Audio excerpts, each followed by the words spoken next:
Bullying is one of the top concerns that students and families have related to their experience in public schools.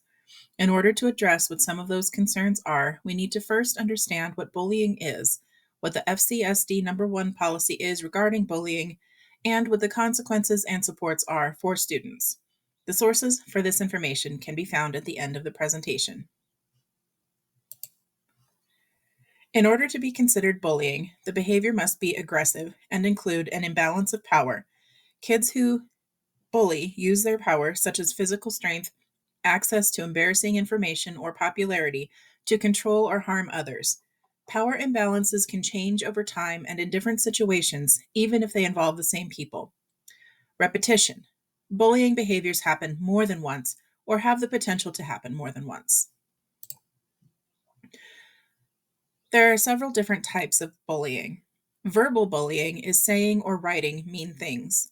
Verbal bullying includes teasing, name calling, inappropriate sexual comments, taunting, threatening to cause harm. Social bullying, sometimes referred to as relational bullying, involves hurting someone's reputation or relationships. Social bullying includes leaving someone out on purpose, telling other children not to be friends with someone, spreading rumors about someone, or embarrassing someone in public. Physical bullying involves hurting a person's body or possessions.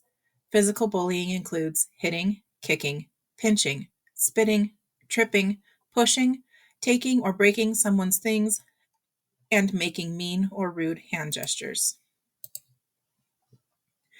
There are two different sources of federally collected data on youth bullying.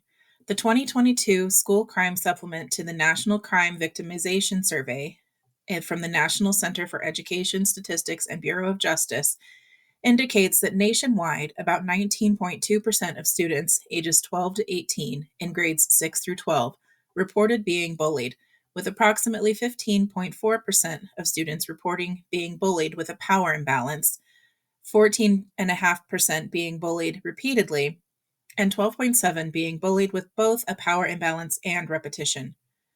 The 2023 Youth Risk Behavior Surveillance System from the Center for Disease Control and Prevention indicates that nationwide, 19% of students in grades 9 through 12 report being bullied on school property in the 12 months preceding the survey. One of the most obvious and major flaws in any study about bullying is the accuracy of reporting. 1 in every 5 students has reported experiencing bullying, but in a 2022 study by the U.S. Department of Education, 100% of students reported having witnessed a bullying event. When students don't feel safe, heard, or believed, they are less likely to report a bullying incident. Often, children don't report the bullying incident at school, but will tell a friend or family member about it. This makes it difficult to understand the full impact of bullying, and even more problematic is that schools cannot address bullying if it isn't reported. There are several reasons why kids bully.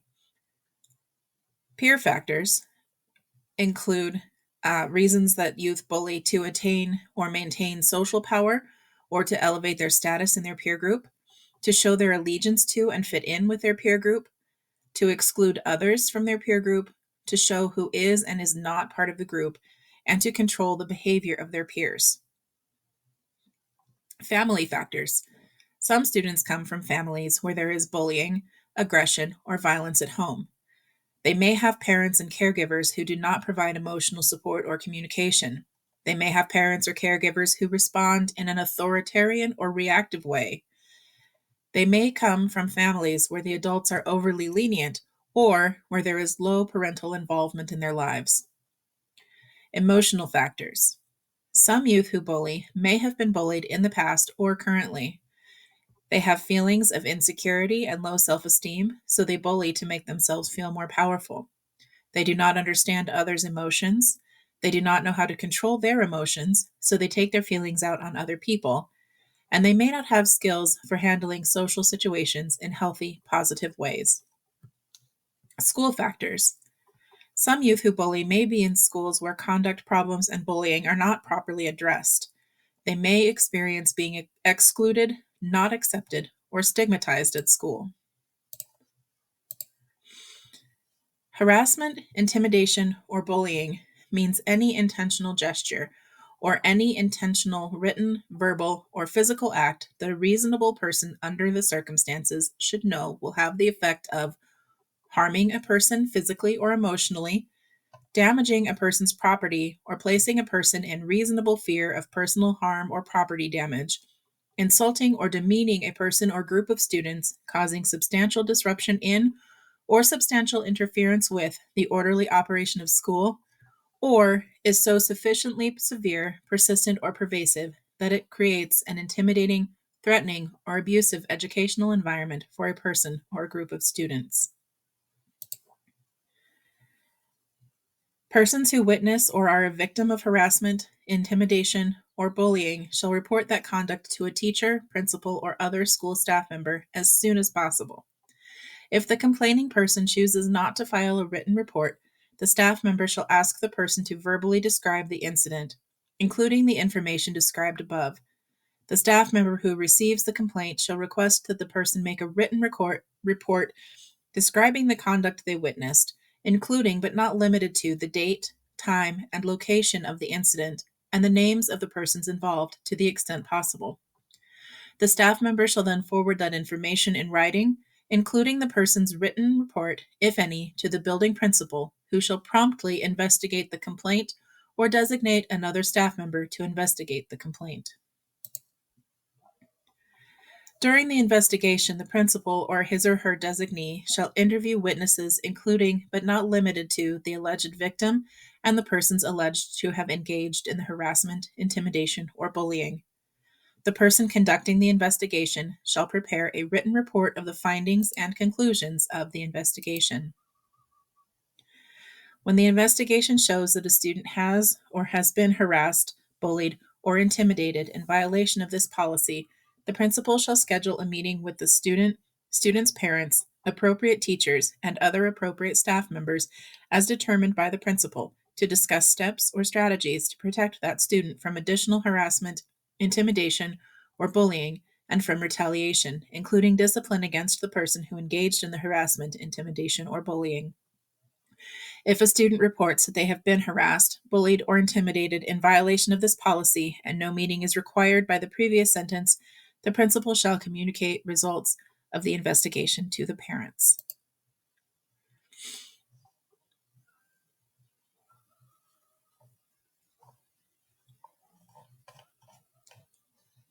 If the person who conducts the investigation determines that a student or students engaged in harassment, intimidation, or bullying, the building principal shall take appropriate disciplinary action toward the student or students. Students who engage in harassment, intimidation, or bullying shall be subject to disciplinary action up to and including suspension and expulsion.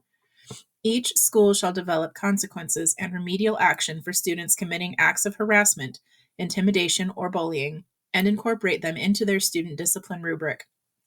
Counseling, corrective discipline, referral to law enforcement, proven best practice, and/or administrative insight may be used to positively influence or change, if possible, the behavior of the perpetrator and remediate the impact on the victim. This may include, but is not limited to, appropriate interventions, restorations of a positive climate, student-based programs, anti-bullying programs, mentor-based initiatives, code of conduct initiatives, and support for victims and others impacted by the violation. Retaliation or reprisal against a person who makes a good faith report or complaint of harassment, intimidation, or bullying is prohibited and shall not be tolerated. Any student who engages in such retaliation or reprisal against a person who makes a report of harassment, intimidation, or bullying shall be subject to discipline up to and including suspension or expulsion.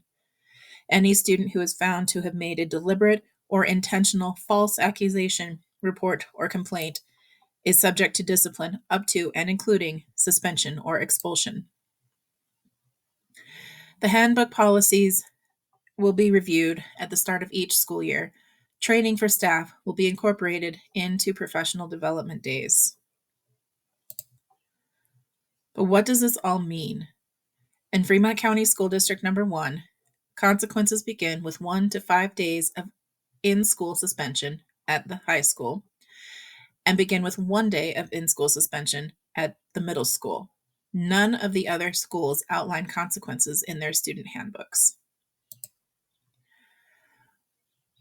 Fremont County School District Number 1 uses restorative justice. Restorative justice in schools represents a transformative approach to discipline that focuses on repairing harm and rebuilding relationships rather than punishing students for misbehavior.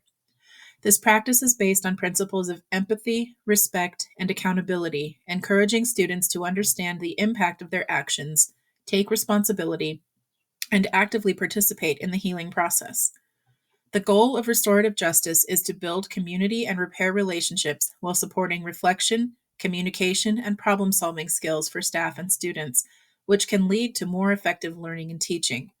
It emphasizes dialogue and mutual agreement involving all parties affected by a conflict, including victims, offenders, and the wider school community, to address issues collaboratively. The concept has its roots in some indigenous communities where wrongdoers aren't punished, but rather taught to see how they've broken their community's circle of trust, shown how to ask forgiveness, and invited to return to the community.